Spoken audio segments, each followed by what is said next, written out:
आज हम पढ़ने जा रहे हैं human digestive system. Human digestive system में हम सिर्फ जो हमारा डाइजेस्टिव सिस्टम है, इसके जो मेन ऑर्गन्स हैं, हम उन्हीं के बारे में आज पढ़ेंगे। क्योंकि human digestive system it comprise of gastro intestinal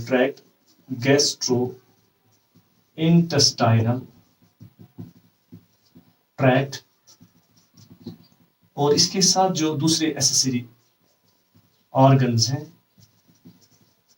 हमारी बॉडी में, इसको हम डाइजेस्टिव सिस्टम कहते हैं। हमारी डाइजेशन जो है वो माउथ से शुरू होती है, क्योंकि मैंने पहले ही बताया कि हम यहाँ पर सिर्फ जो डाइजेस्टिव सिस्टम के ऑर्गन्स हैं, मेन ऑर्गन्स हैं, हम उन्हीं के बारे में उनके नाम जानने की कोशिश करेंगे। ठीक है, तो जाहिर सी बात है, जो डाइजेशन होती है या जो हम न्यूट्रिशन लेते हैं, ये राइट फ्रॉम आवर माउथ, यहाँ से हमारे माउथ से शुरू होता है। पहले mastication of food by our teeth, हमारे टीथ जो हैं वो फूड को मैस्टिकेट करते हैं, इसको मतलब जिसको हम कहते हैं स्मॉल पीसेस में ग्राइंड करते हैं। तो इसको हम कहेंगे मैकेनिकल डाइजेशन, क्योंकि केमिकल डाइजेशन वो होती है जिसमें एंजाइम्स फूड पे एक्ट करते हैं, और मैकेनिकल डाइजेशन हम इसको कहते हैं कि जिसमें हमारी बॉडी जो है इसको मूवमेंट जो इसकी होती है हमारी बॉडी की, और हमारी जो टीथ होते हैं इसको कट करते हैं, इसको ग्राइंड करते हैं, इसको हम कहते हैं मैकेनिकल डाइजेशन। तो यहाँ पे हमारे माउथ में एक दूसरा ऑर्गन होता है जिसको हम टंग कहते हैं। जो टंग होती है, इसका काम ये होता है कि जो मैस्टिकेटेड फूड होता है इसको ये मिक्स करते हैं सलाइवा के साथ। यहाँ पे एक कुछ ग्लैंड्स होते हैं जिनको हम कहते हैं सैलिवरी ग्लैंड्स। सैलिवरी ग्लैंड्स जो हैं ये एंजाइम सिक्रीट करते हैं, हम वो बाद में पढ़ेंगे। इस सलाइवा को, इस थूक को ये जो ग़िज़ा होती है, मैस्टिकेटेड फूड होती है, उसके साथ मिक्स कर देती है। और उसके बाद यहाँ पे एक पाइप जैसा ऑर्गन होता है, this pipe besides wind pipe, यहाँ पे एक वो हवा की एक नाली भी होती है। तो ये हवा की नाली जो है उसके साथ साथ, जिसको हम विंड पाइप या ट्रैकिया कहते हैं, ट्रैकिया के साथ साथ ये वाली पाइप जो होती है जिसको फूड पाइप भी कहते हैं, इसको यहाँ पे ईसोफेगस कहते हैं, ईसोफेगस। क्योंकि ग़िज़ा जो है वो इसी नाली में चली जाती है, ईसोफेगस में। क्योंकि हवा की नाली जो उसके ऊपर एक ढक्कन होता है जिसको एपिग्लॉटिस कहते हैं, एपिग्लॉटिस। वो डाइजेस्टिव सिस्टम का हिस्सा तो नहीं कहेंगे हम। एपिग्लॉटिस एक फ्लैप जैसा, एक ढक्कन जैसा होता है जो ग़िज़ा को सांस की नाली में जाने से रोकता है। तो जो ईसोफेगस होता है, it is connected with a bag like structure. यहाँ पे एक bag like muscular structure, hollow structure होता है जिसको हम स्टोमक कहते हैं। स्टोमक में जैसे ही यहाँ से ग़िज़ा आती है, तो ये ग़िज़ा जो है ये खुद ब खुद वॉलंटरली, यानी हमारी बस में ये नहीं होता बल्कि खुद ब खुद इसमें चली जाती है। और इसको जो ये मूवमेंट हमारी बॉडी इस ग़िज़ा को नीचे लाने के लिए करते हैं, उसको कहते हैं पेरिस्टाल्टिक मूवमेंट। पेरिस्टाल्टिक मूवमेंट हमारी ईसोफेगस में ही नहीं बल्कि जो भी इंटेस्टाइन्स, बाकी जो पार्ट्स होते हैं, यहाँ पे जो ग़िज़ा जो है ऊपर से नीचे की तरफ आती है, उस मोमेंट को भी पेरिस्टाल्टिक मोमेंट कहते हैं। वो हमारे इख्तियार में वो मोमेंट नहीं होती है, उस मोमेंट की वजह से ग़िज़ा ऊपर से नीचे की तरफ चली जाती है। तो यहाँ पे हमने पढ़ा कि जो मेन ऑर्गन होता है ये स्टोमक होता है, it secretes strong enzymes, enzyme secrete करता है, उनको हम बाद में पढ़ेंगे। और यहाँ पर मैं आपको एक बात बताऊंगा, जो ग़िज़ा इसमें चली जाती है, यहाँ पे कुछ मसल्स होती हैं, जो मसल्स ग़िज़ा को वापस जाने से रोक लेती हैं। ठीक है, उनको हम कहते हैं ईसोफेगल स्फिंक्टर। ठीक है, oesophageal sphincter, SPHINCTR। Oesophageal sphincter यहाँ पे कुछ एक्चुअली वो मसल्स होते हैं, उनको कहते हैं कार्डिया। उन मसल्स को आपको वो नाम अगर याद रहे तो कार्डिया कुछ मसल्स होती हैं जो कंट्रैक्ट हो जाती हैं, बंद हो जाती हैं और ग़िज़ा को वापस जाने से रोक लेती हैं। अगर इनमें कभी खराबी होती तो फिर डकार आ जाते हैं और ये रस जैसा या इसका जो टेस्ट है वो ऊपर आ जाता है और हमारा माउथ भी फील करता है। इसका मतलब जो ईसोफेगल स्फिंक्टर होता है, ये जैसे ही ग़िज़ा इसमें चली जाती है ये क्लोज हो जाता है, कंट्रैक्ट हो जाता है ये मसल्स, और फिर ग़िज़ा ऊपर नहीं चली जाती बल्कि नीचे चली जाती है। और उसके बाद जो यहाँ पे एक ये वाला ऑर्गन जिसको हम ये स्टोमक और स्मॉल इंटेस्टाइन्स, क्योंकि हम ये भी इसको भी स्मॉल इंटेस्टाइन में इंक्लूड किया जाता है, इसको ईसोफेगस कहते हैं। ईसोफेगस जो है ये जैसे जे शेप्ड एक या राउंड शेप, ये कर्व शेप्ड एक ऑर्गन होता है जो स्टोमक और इसके दरमियान होता है। और यहाँ पे भी एक स्फिंक्टर होता है, उसको कहते हैं पाइलोरस स्फिंक्टर। ठीक है, यहाँ पर एक स्फिंक्टर होता है पाइलोरस स्फिंक्टर। ठीक है, पाइलोरस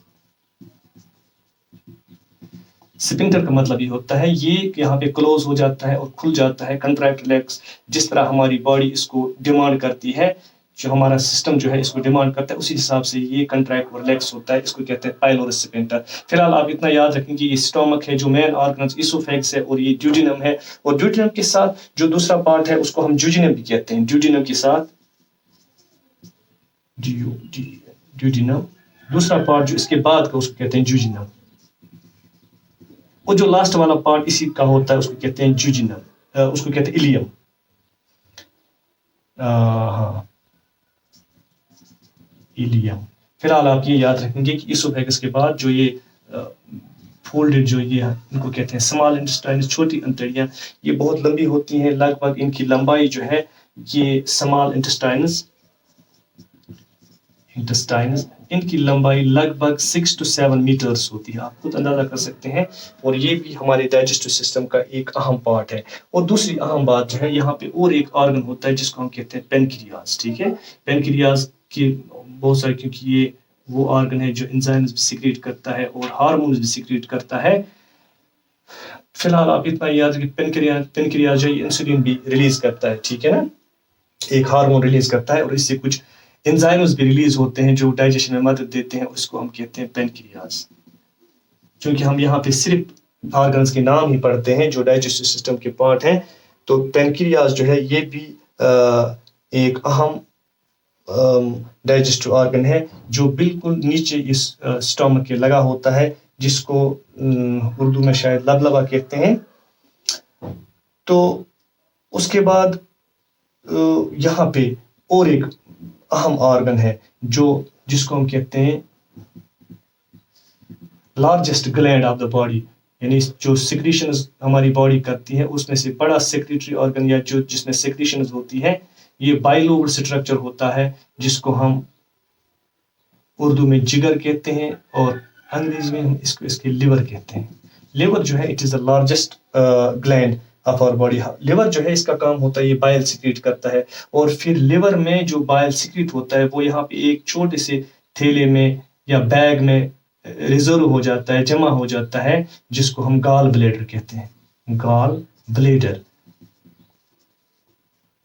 कश्मीरी में हम इसको तिलपित कहते हैं। तो गॉल ब्लैडर जो है ये लिवर में ही होता है, लिवर के बीच में होता है, लिवर के अंदर नहीं, लेकिन जो लिवर की सिक्रीशंस होती हैं, जो इससे बाइल निकलता है वो इसमें स्टोर होता है, और फिर ये बाइल ड्यूडिनम में यहाँ पे जो हमारी इंटेस्टाइन स्मॉल इंटेस्टाइन में है, यहाँ पे ये फूड के साथ मिक्स होता है, उसको हम बाद में पढ़ेंगे, क्योंकि हम यहाँ पे सिर्फ इसके जो ऑर्गन्स हैं वो पढ़ रहे हैं। और उसके बाद जो यहाँ पे जो स्मॉल इंटेस्टाइन के बाद चूंकि डाइजेशन कंप्लीट यहाँ पे ही होती है, और उसके बाद लार्ज इंटेस्टाइन्स आते हैं। लार्ज इंटेस्टाइन इसलिए क्योंकि इनकी लेंथ कम होती है, लेकिन जो इनका डायमीटर होता है, तो इनकी जो स्पेस होती है वो ज़्यादा होती है, इसलिए इनको लार्ज इंटेस्टाइन्स कहा जाता है। और लार्ज इंटेस्टाइन्स जो है इनकी लंबाई भी लगभग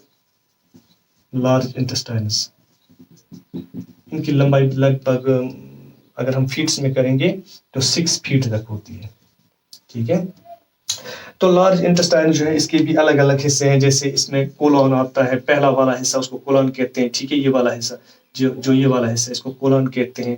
और उसके बाद रेक्टम आता है। ठीक है, उसके बाद रेक्टम आता है, और उसके बाद जहाँ से अनडाइजेस्टेड फूड एक्सक्रीट होता है, जिसको हम इजेक्शन कहते हैं, उसको एनस कहते हैं। ठीक है, तो एनस वो पार्ट है लार्ज इंटेस्टाइन्स का जहाँ से अनडाइजेस्टेड फूड जो है वो रिलीज होता है, और ये वो वाला हिस्सा होता है जिसको हम रेक्टम कहते हैं। रेक्टम में ये अनडाइजेस्टेड वेस्ट जो होते हैं या फेसेस जो होते हैं वो यहाँ पे स्टोर रहते हैं, तब जब तक कि हमारा मतलब चूँकि सारा जो हो रहा है पूरा सिस्टम जो होता है हमारे ब्रेन के कंट्रोल में होता है। जब ब्रेन इसको ऑर्डर दे देता है या इसको सिग्नल आ जाती है रिलीज करने के लिए, तब तक यहाँ पे ये वेस्ट प्रोडक्ट्स जो होते हैं या वेस्ट अनडाइजेस्टेड फूड होता है वो इसी में रहता है, जिसको हम रेक्टम कहते हैं। सो ये रेक्टम है, और ये लास्ट वाला पार्ट जो है इसको एनस कहते हैं। और ये पूरा जो है एनस, रेक्टम और जो ये कोलन है जिसको हम कोलन कहते हैं, इस पूरी को कहते हैं लार्ज इंटेस्टाइन्स।